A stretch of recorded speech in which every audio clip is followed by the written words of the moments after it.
Salut tout le monde et bienvenue dans une toute nouvelle vidéo news, les vidéos du dimanche matin dans lesquelles on parle de l'actualité de la licence Transformers. C'est très chaudement avec la canicule que je vous accueille dans cette nouvelle vidéo. On va traiter comme d'habitude des sujets d'actualité, de ce que j'ai pas... Allez, on commence par les reveals que je n'ai pas pu traiter la semaine dernière en lien avec la San Diego Comic Con qui ont été révélés à l'occasion de cette convention.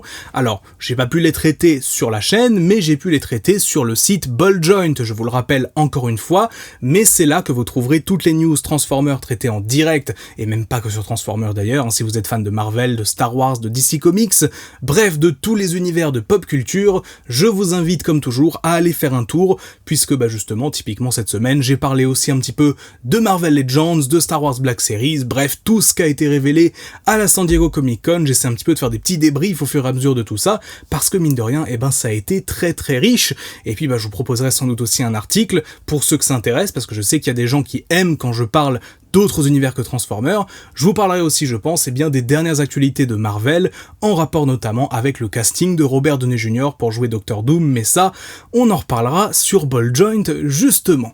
Bref, pour ce qui est des reveals Transformers, justement, à la San Diego Comic Con, on a été plutôt gâtés, même s'il y avait une partie de ceux-ci qu'on avait déjà vu. Déjà, on a le fameux pack avec Ruckus et Bludgeon. Bon, pour le coup, celui-là, on l'avait déjà spoté à plusieurs endroits, on l'avait déjà vu, mais on a enfin des images bien qualitatives, en bonne qualité.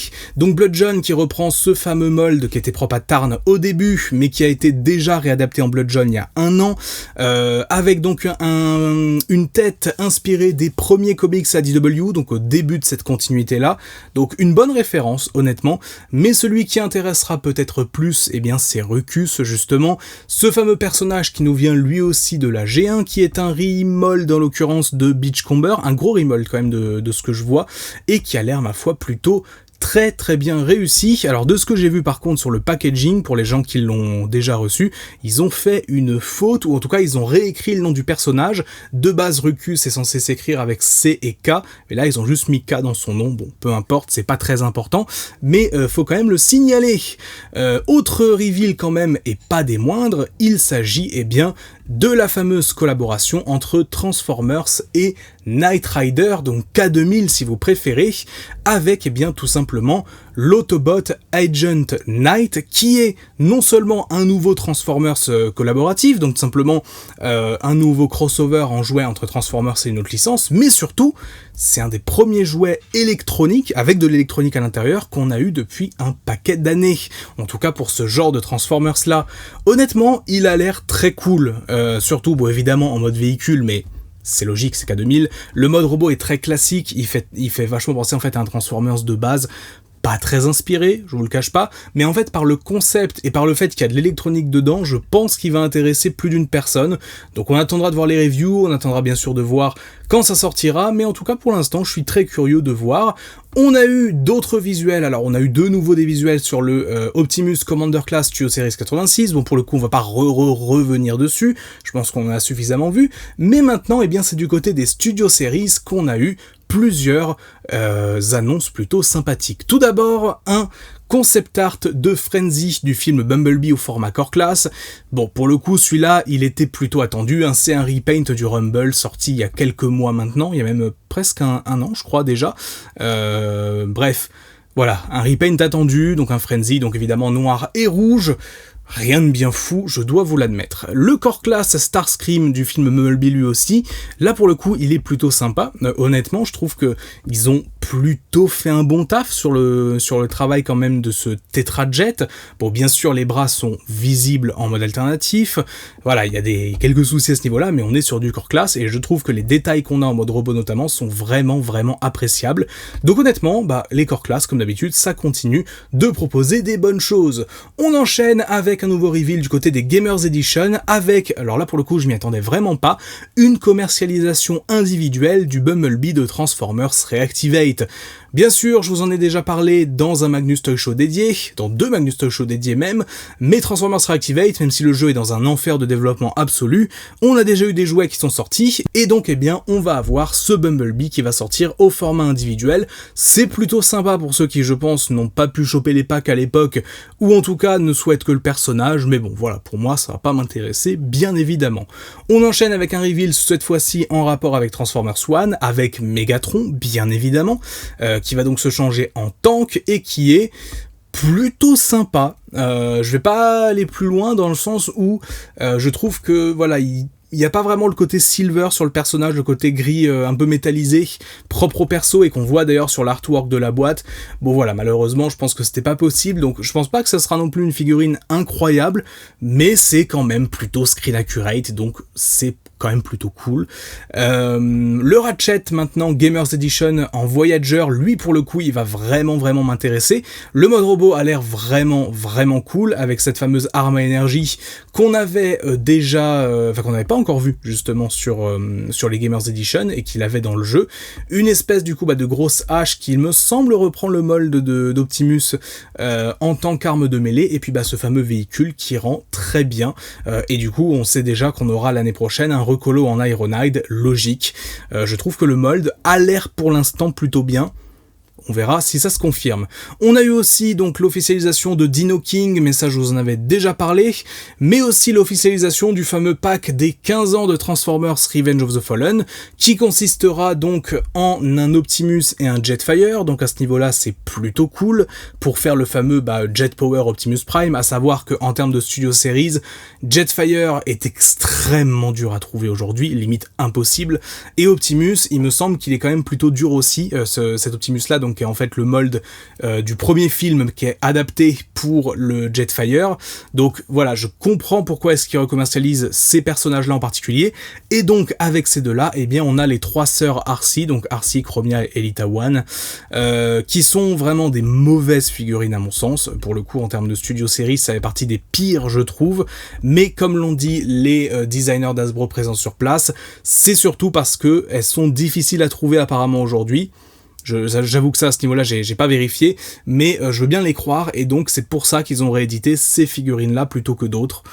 Voilà, j'avoue que si ça avait été à moi de faire ce pack, j'aurais mis Optimus et Jetfire, ok, mais après les 3 autres, j'avoue, je serais peut-être pas allé chercher les sœurs Arcee, mais bon, c'est comme ça, c'est pas très grave. On enchaîne avec du coup d'autres reveals de la San Diego Comic Con, avec maintenant Flame Toys, alors qu'a révélé pas mal de choses. Il y en a un qui m'a intéressé spécifiquement, et c'est pour ça que j'en parle ici, c'est un modèle kit du Optimus Prime de Transformers Animated, avec du coup, eh bien, ses ailes, ses canons et le marteau d'Ultra Magnus, tel que vu à la fin de la série, dans son affrontement contre Megatron.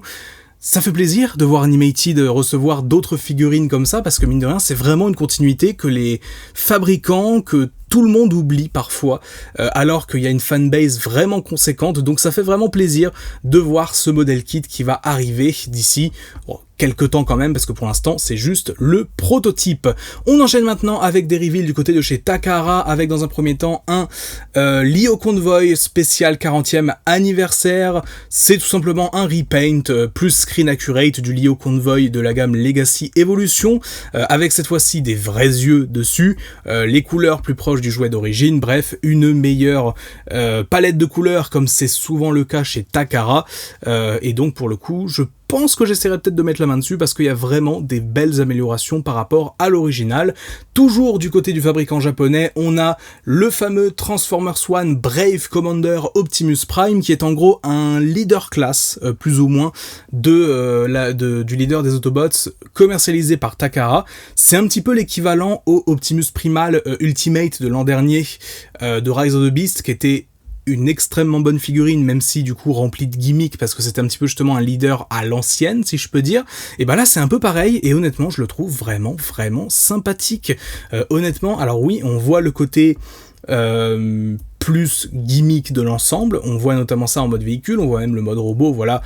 C'est pas le truc qui va être le plus articulé, le plus posable du monde, mais malgré tout, ça rappelle une époque désormais révolue où Leader Class rimait parfois, rimait même très souvent, avec gimmick, avec son et lumière, et avec une figurine de grande taille. Là pour le coup, Takara nous propose de nouveau cela pour Transformers One et ça fait plaisir. On termine cette vidéo news par l'une des grosses infos de la semaine en rapport avec les films Transformers. Il s'agit encore une fois d'une info sur Lorenzo Di Bonaventura, mais surtout sur le prochain film Transformers, c'est G.I. Joe, et surtout pourquoi Steven Caple n'est pas revenu à la réalisation. On en a parlé déjà dans une vidéo, mais Steven Caple, c'est lui qui a fait partie de de la mise en chantier du crossover avec G.I. Joe, dans le sens où il avait proposé l'idée de mettre les G.I. Joe à la place du secteur 7, visiblement à la fin du film, puisque il considérait que c'était quelque chose à faire, en tout cas quelque chose à proposer.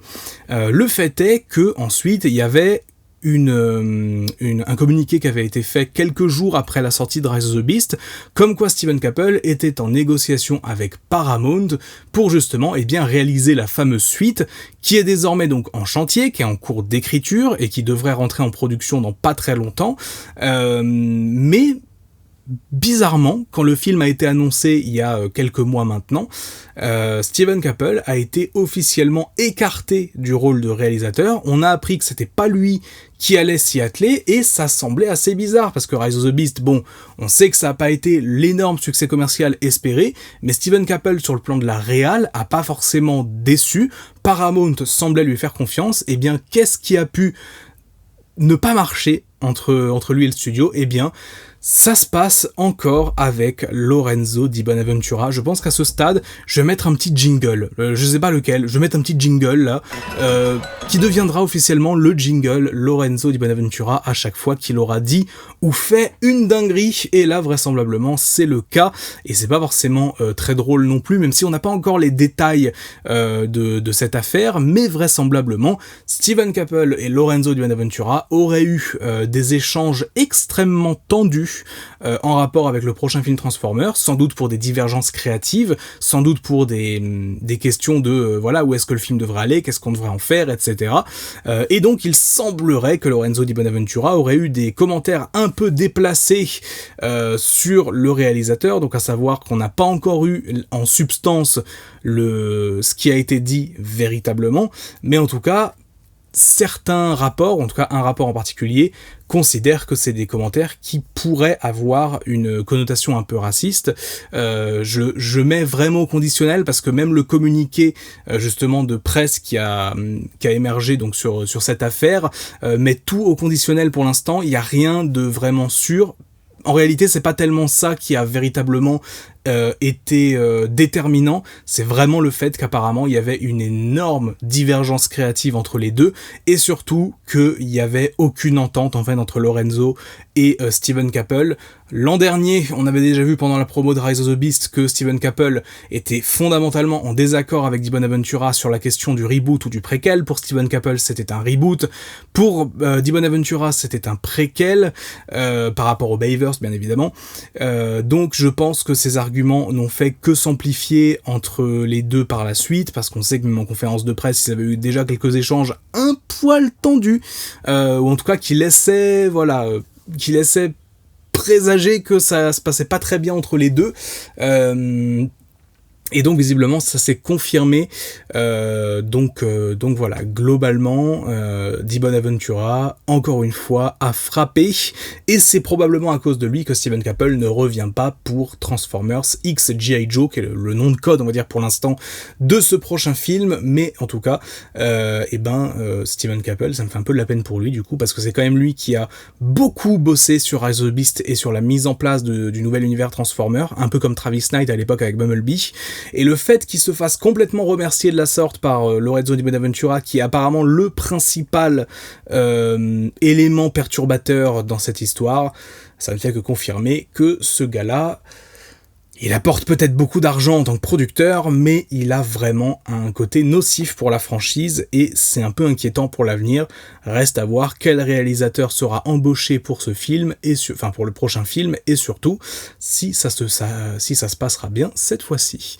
Bref, voilà pour cette vidéo news, j'espère qu'elle vous aura plu, j'espère que vous aurez appris des choses comme d'habitude. On se retrouve très vite pour du nouveau contenu. Cette semaine, normalement, au programme, une analyse et un focus. Sur ce, c'est tout pour moi, c'était Magnus, on se dit à très vite, portez-vous bien, ciao.